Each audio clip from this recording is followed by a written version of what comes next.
صفحہ نمبر 8 ہے، سورۃ عبس۔ آج ہم شروع کر رہے ہیں۔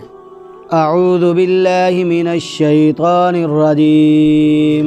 سورۃ عبس مکیہ، بسم اللہ الرحمن الرحیم۔ عبس وتولی ان جاءہ الاعمی وما يدريك لعله يزكى أو يذكر فتنفعه الذكرى أما من استغنى فأنت له تصدى وما عليك ألا يزكى وأما من جاءك يسعى وهو يخشى فأنت عنه تلهى كلا إنها تذكرة فمن شاء ذكره في صحف مكرمة مرفوعة مطهرة بأيدي سفرة كرام بررة۔ صدق اللہ العظیم۔ آج ہم اللہ تبارک و تعالیٰ کے فضل اور اللہ کی توفیق سے قرآن پاک کی سورہ عبس کو شروع کر رہے ہیں۔ یہ سورت کا نام سورۃ عبس ہے۔ یہ سورت مکی سورت ہے، مکہ مکرمہ میں نازل ہوئی۔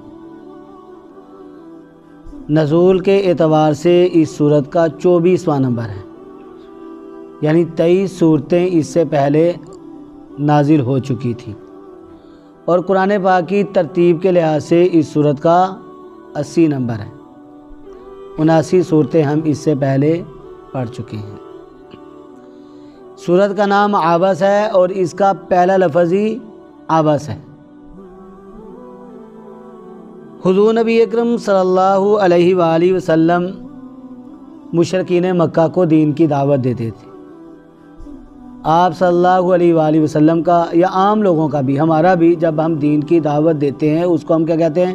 تبلیغ، یعنی اچھی بات کو کسی دوسرے تک پہنچا دینا۔ حضور نبی اکرم صلی اللہ علیہ وآلہ وسلم کی تبلیغ 2 قسم کی تھی، ایک عمومی تبلیغ تھی اور ایک خصوصی۔ عمومی تبلیغ کیا تھی کہ آپ صلی اللہ علیہ وآلہ وسلم ہر کسی کو، جو بھی آپ کو امیر غریب، یہ اجمی عربی، کالا گورا، جو بھی نظر آتا آپ صلی اللہ علیہ وآلہ وسلم اس کو دین کی دعوت دے دیتے۔ یہ عمومی تبلیغ تھی۔ ایک تھی خصوصی تبلیغ۔ وہ کیا تھی کہ جو مشرکین مکہ کے جو سردار تھے، سردار لوگوں کو آپ صلی اللہ علیہ وآلہ وسلم جو تبلیغ کرتے تھے وہ آپ کی خصوصی تبلیغ ہوتی تھی۔ آپ صلی اللہ علیہ وآلہ وسلم کے دل میں یہ بات ہوتی کہ کوئی سردار جو ہے وہ میری بات کو سمجھ جائے۔ جب سردار لوگ بات کو سمجھیں گے تو ان کی اولاد بھی ایمان لے آئے گی، اور ان کے ماننے والے جو ہیں، جس بستی میں وہ رہتے ہیں، جس محلے میں وہ رہتے ہیں، جو لوگ ان کے مرید ہیں، وہ سارے کے سارے ایمان لے آئیں گے۔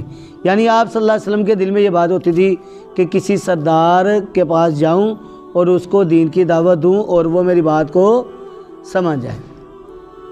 اب آپ صلی اللہ علیہ وآلہ وسلم سرداروں کے پاس جاتے، اور یہ سرداروں میں سے بعض سردار تو ایسے تھے کہ آپ صلی اللہ علیہ وآلہ وسلم جب ان کی مجلس میں جا کر بیٹھتے تو وہ مجلس چھوڑ کر چلے جاتے، نعوذ باللہ۔ اور بعض بڑے منہ پھٹ بھی تھے۔ آپ صلی اللہ علیہ وآلہ وسلم جب ان کی مجلس میں جا کر بیٹھتے تو نعوذ باللہ وہ آپ صلی اللہ علیہ وآلہ وسلم کو ڈانٹتے، اور آپ صلی اللہ علیہ وآلہ وسلم کو وہاں پر بیٹھنے ہی نہ دیتے، کہتے آپ کا کیا کام ہے ادھر، نعوذ باللہ۔ اور سرداروں میں سے بعض سردار بڑے شریف بھی تھے، آپ صلی اللہ علیہ وآلہ وسلم سے بڑے نرم مزاجی سے پیش آتے تھے۔ یعنی آپ صلی اللہ علیہ وآلہ وسلم جب ان کی مجلس میں آتے تو بڑی نرم مزاجی کے ساتھ یہ کہتے کہ حضرت آپ آ تو گئے ہیں، لیکن یاد رکھیں ہم نے آپ کی بات کو نہیں ماننا، ہم آپ کی بات کو نہیں مانیں گے، آپ کا وقت ضائع ہوگا، اس لیے آپ نہ ہی یہاں پر بیٹھے ہمیں نہ ہی واعظ نصیحت کریں تو آپ کے لیے بہتر ہوگا۔ یعنی جیسا جس کا مزاج ہوتا ویسا وہ آپ صلی اللہ علیہ وآلہ وسلم کو جواب دیتا ویسے وہ آپ صلی اللہ علیہ وسلم کے ساتھ گفتگو کرتا۔ ایک دن اتفاق سے مشرکین مکہ کے جو سردار تھے، تقریباً سارے ہی سردار آپ صلی اللہ علیہ وسلم کے پاس آ گئے۔ حضور نبی اکرم صلی اللہ علیہ وآلہ وسلم یہ دیکھ کر بڑا ہی خوش ہوئے کہ اکثر تو ایسے ہوتا ہے کہ میں ان کا پیچھا کرتا ہوں، آج سارے میرے پاس خود بخود آ گئے ہیں۔ اب آپ صلی اللہ علیہ وسلم یہ نہیں جانتے تھے کہ یہ چھیڑ خانی کے لیے آئے ہیں یا کسی شرارت کے لیے آئے ہیں۔ آپ صلی اللہ علیہ وسلم ان کو دیکھ کر خوش ہوئے۔ حضور نبی اکرم صلی اللہ علیہ وآلہ وسلم کی مجلس میں اس وقت آپ کے صحابہ بھی بیٹھے ہوئے تھے، لیکن آپ صلی اللہ علیہ وآلہ وسلم نے صحابہ کو چھوڑا اور ان کے پاس چلے گئے۔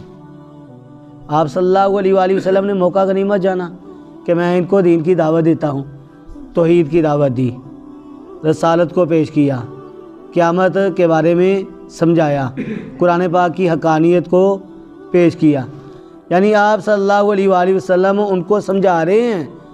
اچانک اس مجلس میں ایک نبینہ صحابی تھے جن کا نام تھا حضرت عبداللہ ابن عمر ابن ام مکتوم رضی اللہ تعالیٰ عنہ، وہ آ کر بیٹھ گئے۔ اب وہ تو آنکھوں سے نبینہ تھے، آ کر بیٹھے ہیں، آواز تو سن رہے تھے کہ آپ صلی اللہ علیہ وآلہ وسلم سمجھا رہے ہیں بات۔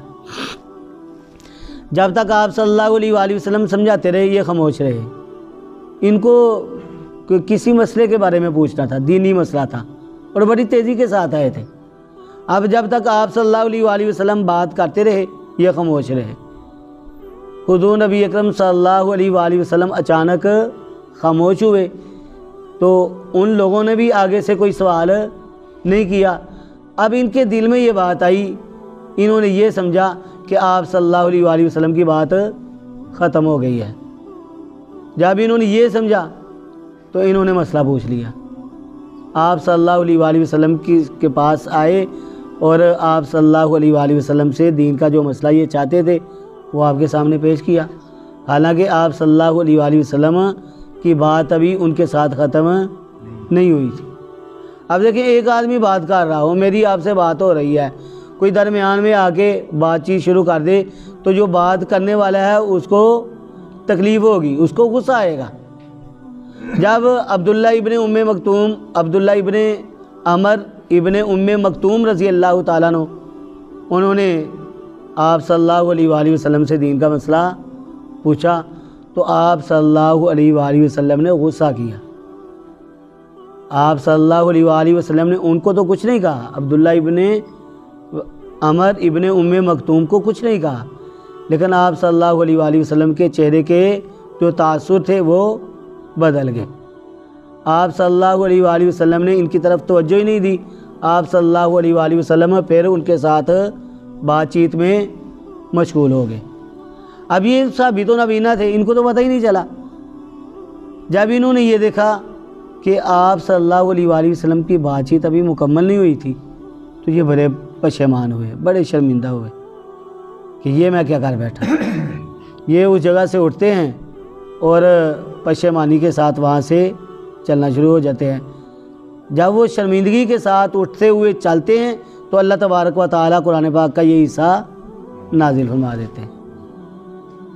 اللہ تبارک و تعالیٰ نے اپنے محبوب حضور نبی اکرم صلی اللہ علیہ وآلہ وسلم کو مخاطب فرمایا، اس سے آبس کے اندر جو ضمیر ہے وہ آپ صلی اللہ علیہ وآلہ وسلم کی طرف لوٹ رہی ہے۔ آبس کسے کہتے ہیں؟ تیوری چڑھائی، یعنی جب غصہ آتا ہے نا انسان کو تو غصے میں آ کے کیا کرتا ہے، وہ تیوری چڑھاتا ہے، ماتھے پر شکر پڑ جاتے ہیں، بل پڑ جاتے ہیں۔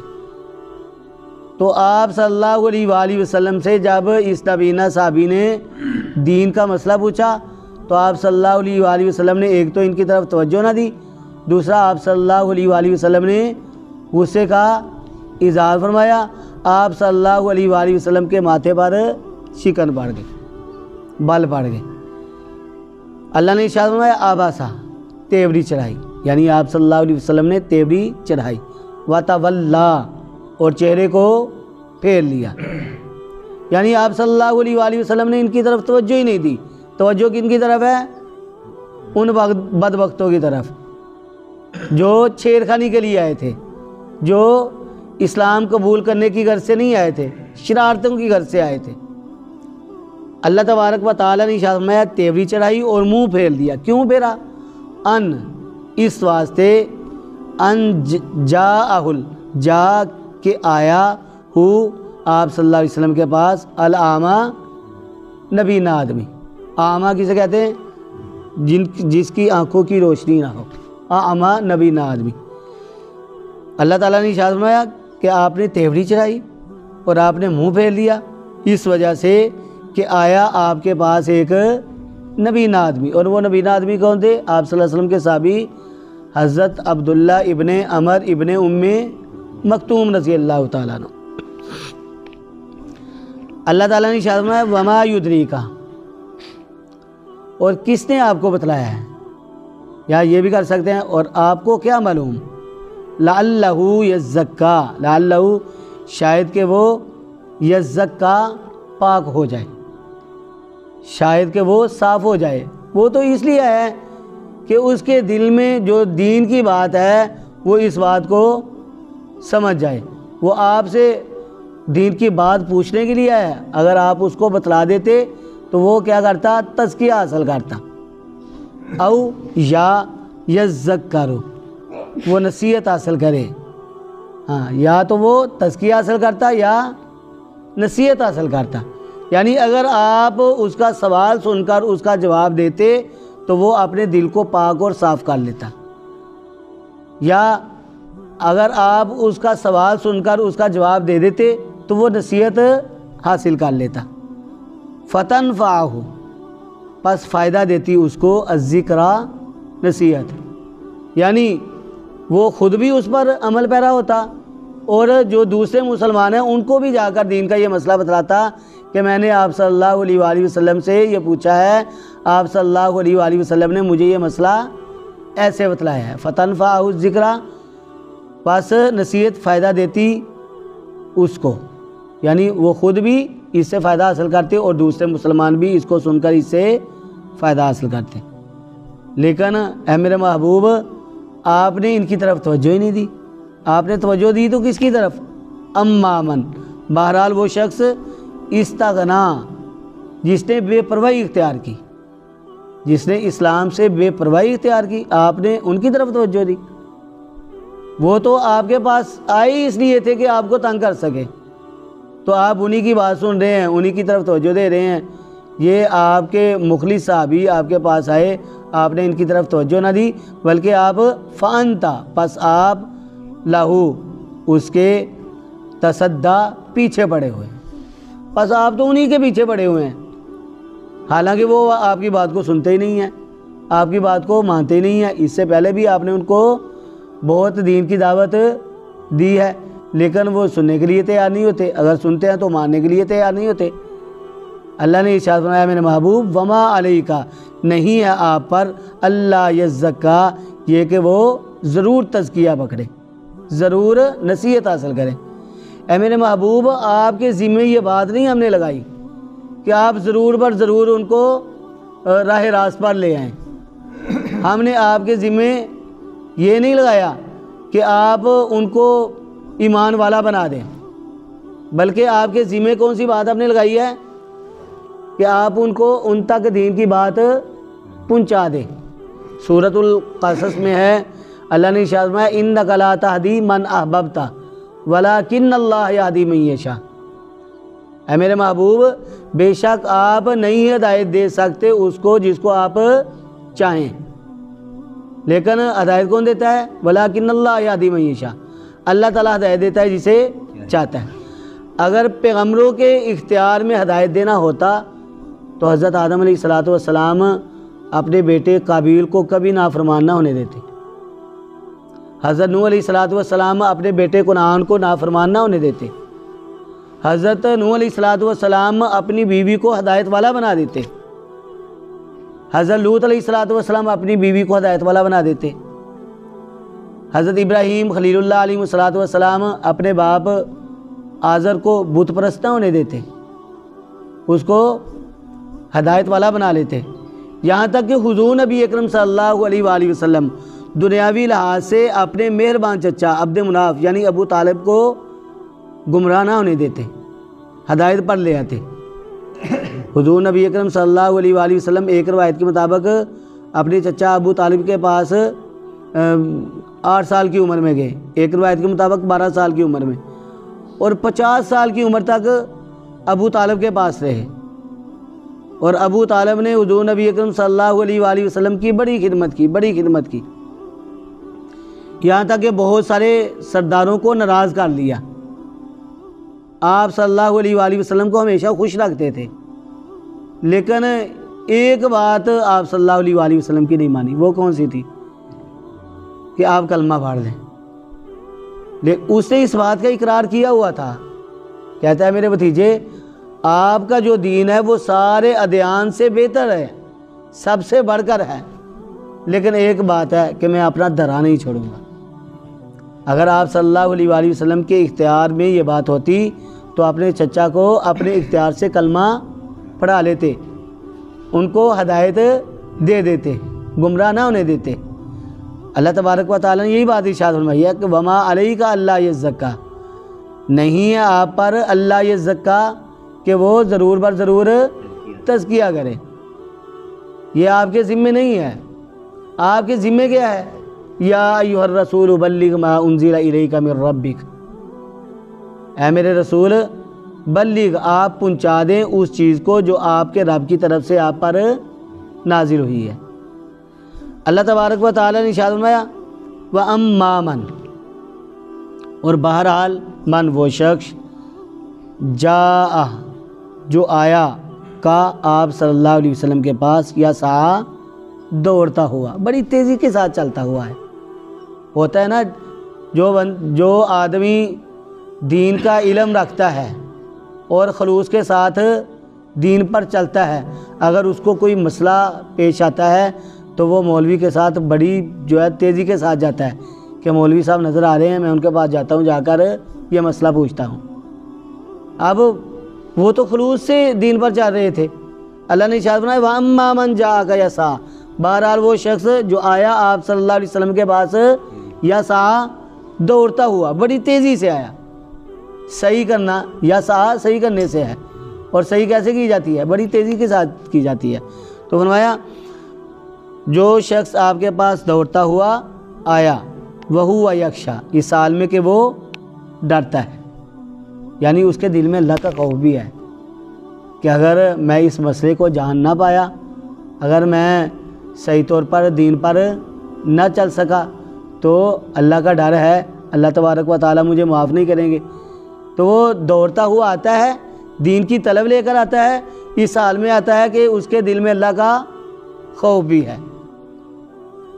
فَأَنْتَ، پس آپ انہو اس سے تلاہا غفلت برتتے ہیں، یعنی آپ نے اس کے ساتھ کیا سلوک کیا؟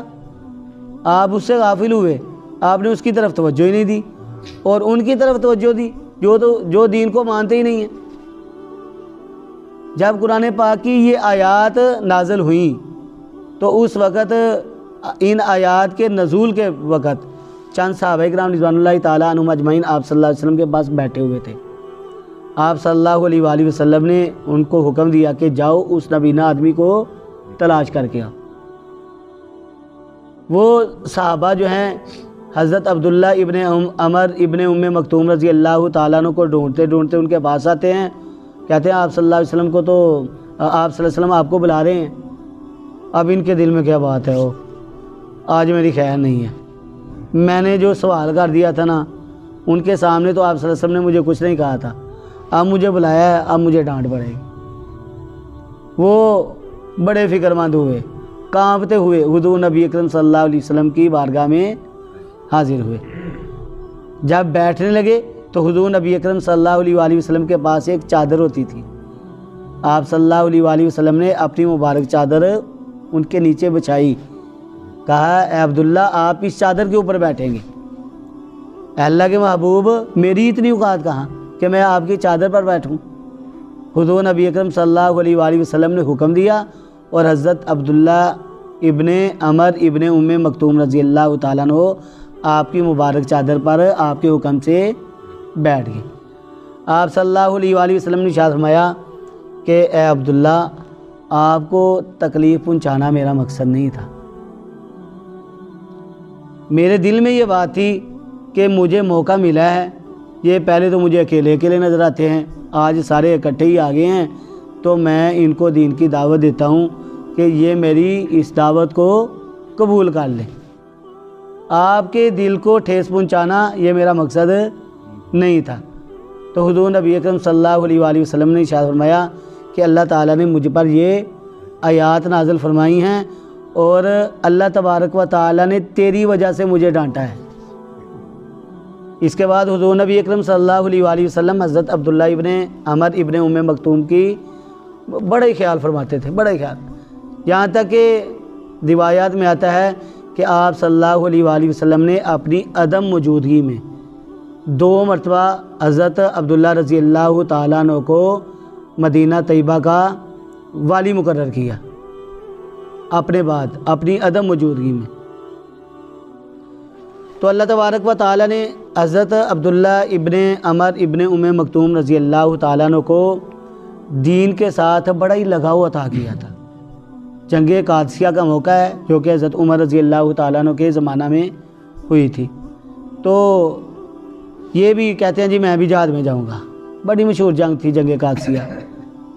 اب صحابہ کرام رضوان اللہ تعالیٰ عنہم اجمعین کہتے ہیں کہ حضرت آپ تو آنکھوں سے نبینہ ہیں، اور آپ کے بارے میں آپ تو قرآن کے حافظ بھی ہیں، اور قرآن کے اندر اللہ نے ارشاد فرمایا لیس علی الاعمی حرج، کہ اندھے پر کوئی گناہ نہیں ہے کہ وہ جہاد کے لیے جائے، تو آپ تو اس بات کو جانتے ہیں، آپ نہ جائیں۔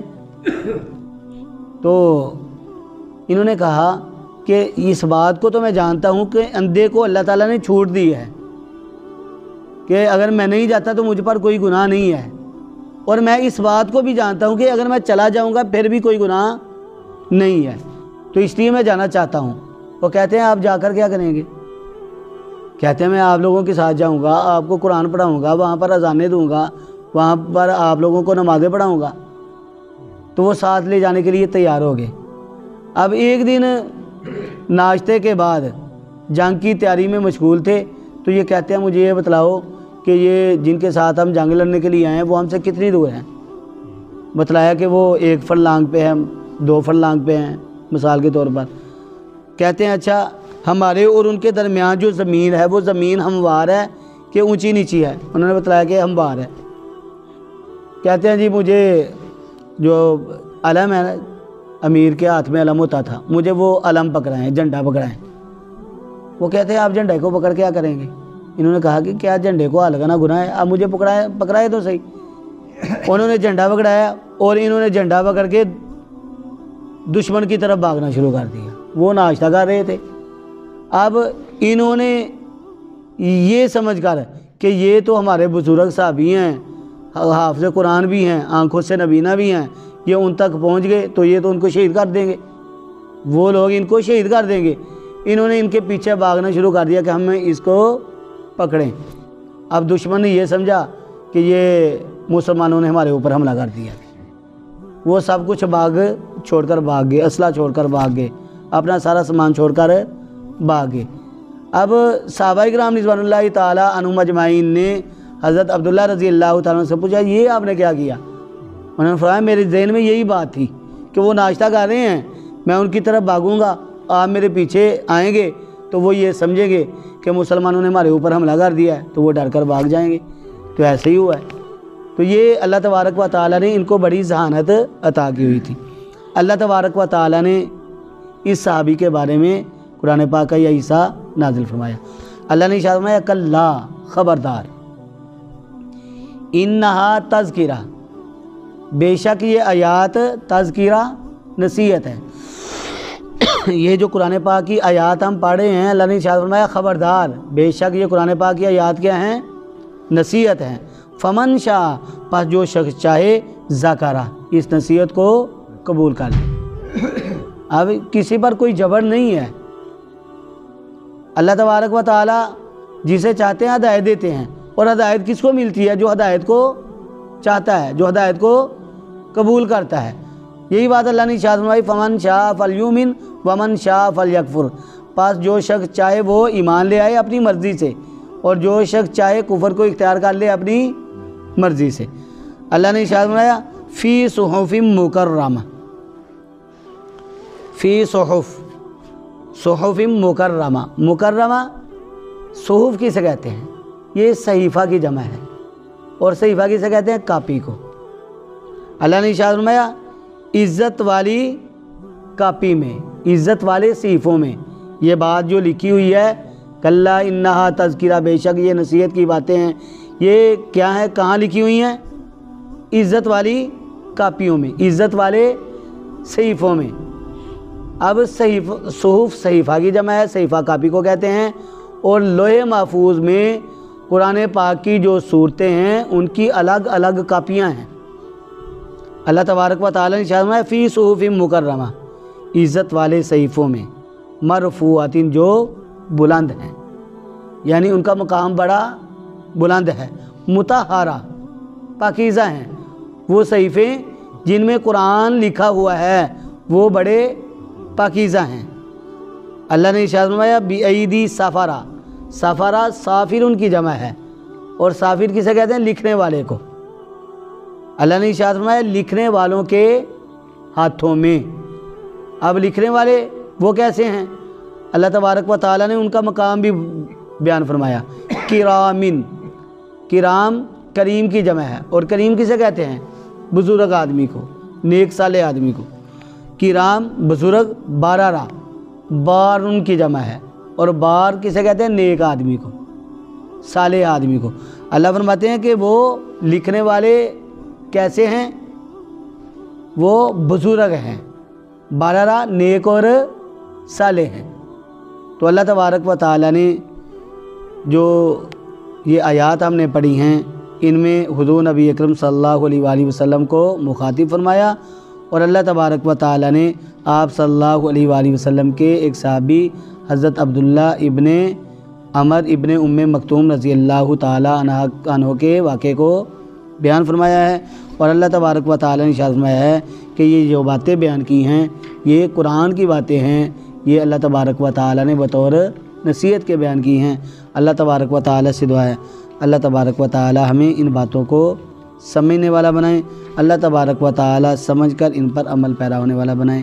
وآخر دعوانا ان الحمد للہ رب العالمین۔